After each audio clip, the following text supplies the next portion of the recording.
some reason they have all removed. Okay, we are creating again. So we'll log into the first ESXi. So we need multiple physical servers to practice on all for each one. Okay, so for that, like we don't have those many servers, we use nested virtualization here just for ESXi OS installation. Only this lab is helpful. Okay, just select create new virtual machine, something like SVIT ESXi01. Compatibility, let it be latest.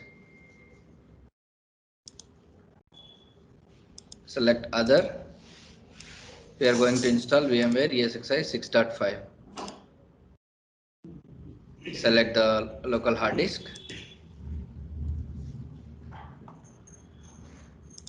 Make it 4 CPUs, 4 GB RAM, minimum resources that needed for OS installation.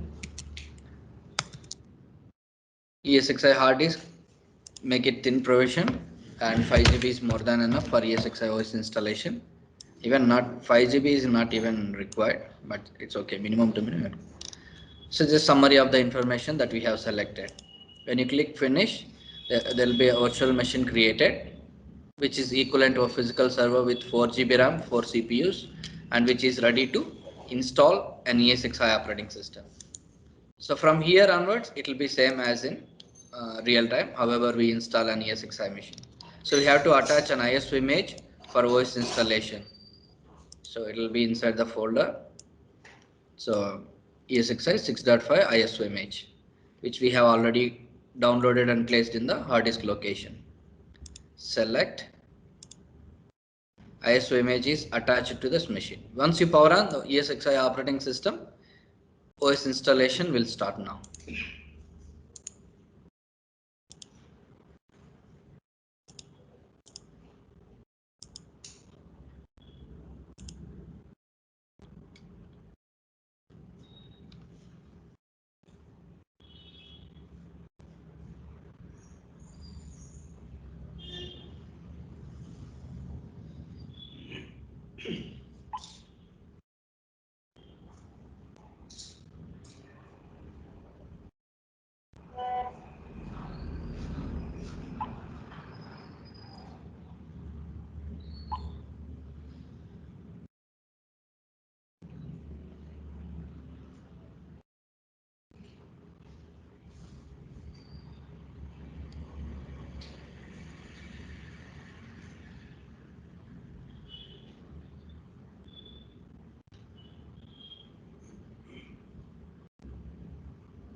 So here mouse will not work. We have to use keyboard only.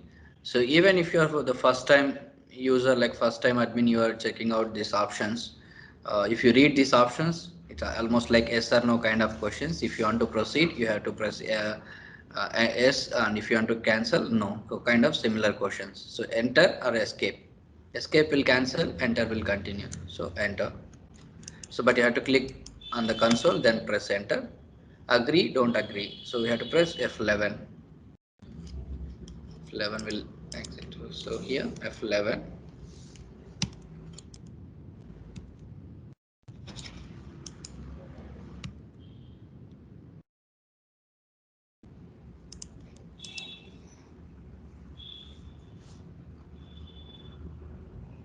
That 5 GB hard disk that we have attached, it will show in the local disk. So select the disk to install the operating system.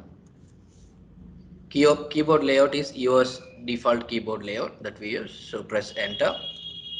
Password, we have to enter a password and remember this password.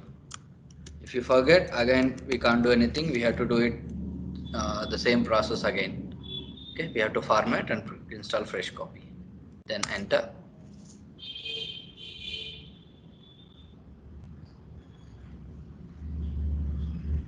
So hardware virtualization is not enabled. That's fine, no problem. Enter F11 to install. That's it.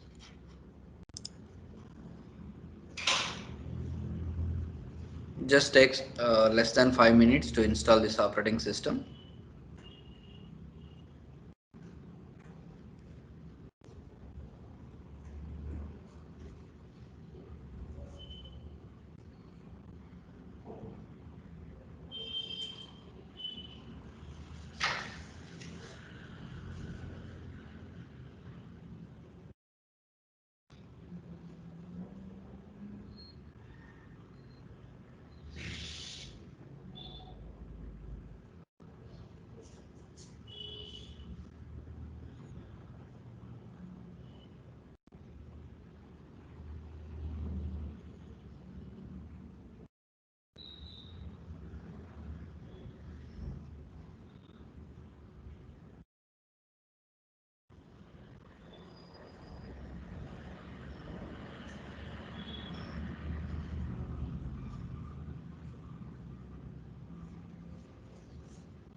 So installation is completed. Just press enter to reboot the server.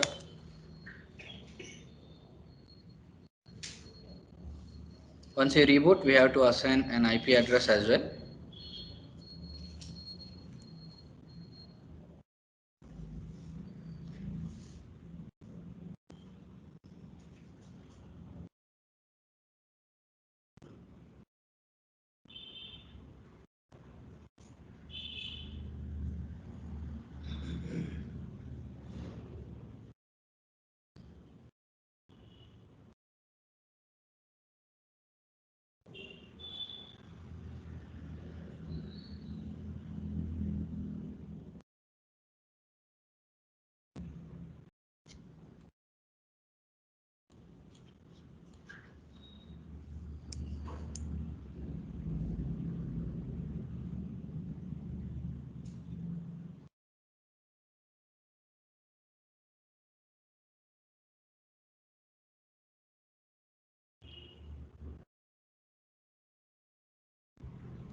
So it's completed. We have to assign an IP address. For that, like press F2, enter the password that we have entered during the installation.